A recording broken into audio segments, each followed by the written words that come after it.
నాకైతే ఖచ్చితంగా తెలియదు. నెక్స్ట్ డే చూశాను ఆయన. నేను డెడ్ బాడీ దగ్గర గానీ కర్నూలు జిల్లాకు గానీ ఆయన రాలేదు. అది నా పాయింట్ కూడా అదే. ఇప్పుడు బొత్స గారు బాధపడితే బాధపడవచ్చండి, నేను కాదన్ను. అయితే ఇప్పుడు సొంత కొడుకు, ఓకే ఓకే ఏమండి, సొంత కొడుకు ఎంత ఆరాటం ఉండాలి. తండ్రి తప్పిపోయింది హెలికాప్టర్ అంటే అది జాలదా? ఎవరికైనా అనుమానం రా. వెంకటకృష్ణ, జగన్ గారు పావురాలగుట్టకు ఎందుకు వెళ్ళలేదో అడిగే ముందు, నువ్వు నీ కుటుంబంలో నువ్వు అమితంగా ప్రేమించే నీ భార్యనో, నీ తల్లినో, నీ చెల్లినో, లేకపోతే నీ పిల్లలో ఎవరో ఒకరు ఇటువంటి ఘోర ప్రమాదంలో చనిపోతే వారిని ఆ స్థితిలో చూసే శక్తి నీకుందా అని నువ్వు ప్రశ్నించుకో.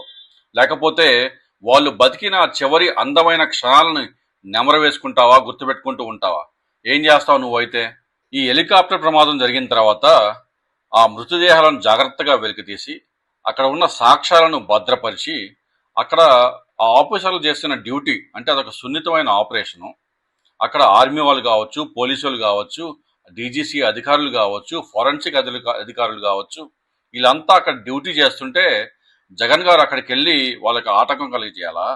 సెన్స్ అసలు ఏమైనా ఉందా మాట్లాడే దాంట్లో? అంటే ఒక సిట్టింగ్ చీఫ్ మినిస్టర్ మీద ఇట్లాంటి ఘోరమైన ప్రమాదం జరిగినప్పుడు పాటించే ప్రోటోకాల్ గురించి నీకు తెలీదా? అంటే మీడియా సంస్థలో చాలా కాలం నుంచి ఉన్నావు కదా, నీకు తెలీదా ఈ ప్రోటోకాల్ గురించి? తెలియకపోతే వినో.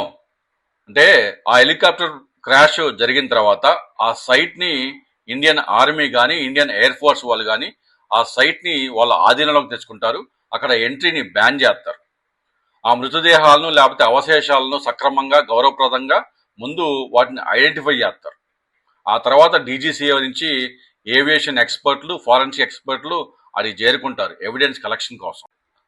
క్రౌడ్ని అలౌ చేయరు వెంకటకృష్ణ. అక్కడికి విఐపీస్ కూడా రెస్ట్రిక్షన్స్ ఉంటాయి. ముఖ్యంగా ఫ్యామిలీ మెంబర్స్కి అక్కడికి రావద్దనే చెప్తారు అధికారులు. ఎందుకంటే అదొక మారుమూల ప్రాంతం, కొండలు, అడవులు, మౌలిక సదుపాయాలు ఉండవు కాబట్టి. ఒక్కసారిగా జనసమూహం పెరిగితే భద్రతా సమస్యలు ఏర్పడతాయి కాబట్టి. అంటే అక్కడ ఆఫీసర్లు చేసే రికవరీ పనులకు కూడా ఆటంకం కలిగేది కాబట్టి ఫ్యామిలీ మెంబర్స్ని అక్కడికి రావద్దని చెప్పి అడ్వైజ్ చేస్తారు. అందుకని జగన్ గారు అక్కడికి వెళ్ళలేదు స్వామి.